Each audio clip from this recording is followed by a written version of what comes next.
Apreciado colega, para mí es un gusto dedicar estos minutos a reflexionar en la palabra de Dios contigo. Acompáñame por las páginas de este libro inspirado y permitamos que Dios nos pueda hablar.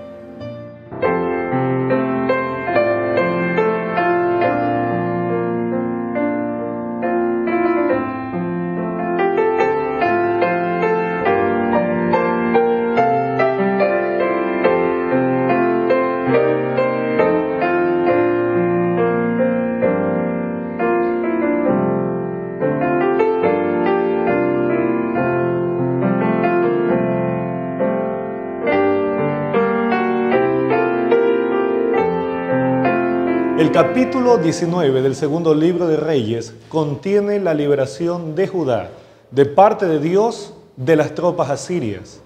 La Escritura nos muestra en el capítulo 18 que había el Rabsacés traído un mensaje de Sennacherib amenazando el reino del sur, el reino de Judá, y diciéndoles que se rindan porque el rey había dicho que si se rendían tendrían vida, pero si no morirían, que Dios había podido cuidar a sus pueblos del poder asirio.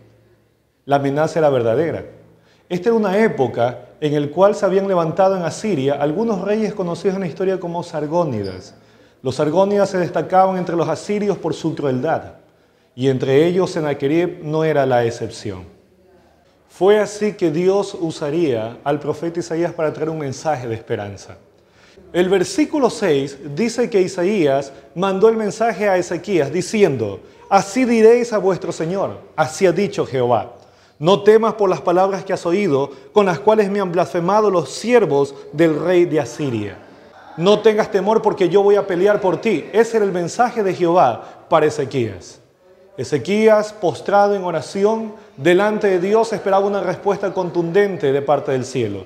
La confianza de Ezequías en el poder de Jehová se manifiesta en la oración que el rey elevó en el templo del Señor. En esta oración Ezequías exalta a Dios porque no es como el Dios de los otros pueblos. Es el Dios verdadero. Es el Dios que tiene el poder de librar, de salvar. Es el Dios que tiene el poder de pelear las batallas cuando sus hijos permiten que lo haga. Y es así la Escritura nos muestra con toda claridad que la oración Ezequías pide salvación. El versículo 19 dice: «Ahora pues, oh Jehová, Dios nuestro, sálvanos, te ruego de su mano, para que sepan todos los reinos de la tierra que solo tú, Jehová, eres Dios». La respuesta llegaría prácticamente de inmediato. La Escritura nos dice que en esa ocasión Dios ordenó que un ángel bajase hasta el campamento de los asirios. En esa ocasión Sennacherib no se encontraba en el campamento que estaba acosando a Jerusalén, pero sí nos dice la historia que se encontraba en el camino que cuida el cruce a Egipto. Sin embargo, el campamento que había dejado para acosar la ciudad santa de Dios sufrió una grande devastación. Ese ángel que Dios ordenó que vaya y visite este campamento destruyó a 185,000 bravos guerreros asirios.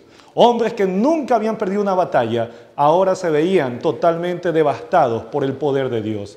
185,000 hombres que murieron en un solo acto de un ángel vengador. Ese es el Dios al quien nosotros servimos cuando permitimos que actúe. Totalmente vencido, a Sennacherib no le quedó más remedio que volver a Asiria. La historia nos muestra que en un intento de disimular tan terrible derrota, mandó a construir en una de las paredes de su palacio la famosa caída, el famoso sitio de la caída de la ciudad de Laquis. Laquis era una ciudad más pequeña, más humilde en comparación con la capital que era Jerusalén. Y en las inscripciones que dejó en la pared de Laquis, Sennacherib dice que cayó, tumbó a Laquis, mató a la gente que estaba allí. Pero lo mucho que pudo decir acerca de Jerusalén, sencillamente fue que logró encerrar a Ezequías como un pájaro enjaulado. No pudo hacer más, porque no podía dejar para la historia la vergüenza de que este rey había sido derrotado por el Dios de los hebreos. La inscripción con sus gráficos que aparecen en la foto muestran lo que Sennacherib dejó para el futuro, cómo la derrota que sufrió en Jerusalén no le permitió más que decir de la ciudad de Jerusalén. Dios los había librado y por eso ahora Dios era el gran vencedor. Años después, la Biblia nos muestra que Sennacherib sería asesinado por sus hijos. 3 fueron los secretos en la vida de Ezequías para triunfar. Lecciones que nos quedan para nosotros quienes vivimos en el final de los siglos y que podemos aplicar en nuestro ministerio como ministros de la palabra. Primero, Ezequías fue un hombre que vivió por medio de la fe. Fe inquebrantable en la palabra de Dios. Fe para creer en los profetas que Dios les había enviado. Fe para obedecer. Segunda cosa, vivió una vida de sometimiento a Dios. No le importó el trasfondo que él tenía, sencillamente prefirió hacer la voluntad de Dios. Y en tercer lugar, encontramos que estuvo dispuesto a permanecer de rodillas cuando tenía una crisis delante de él. La oración lo fortaleció y por creer en el poder de la oración, entonces Ezequías fue fuerte.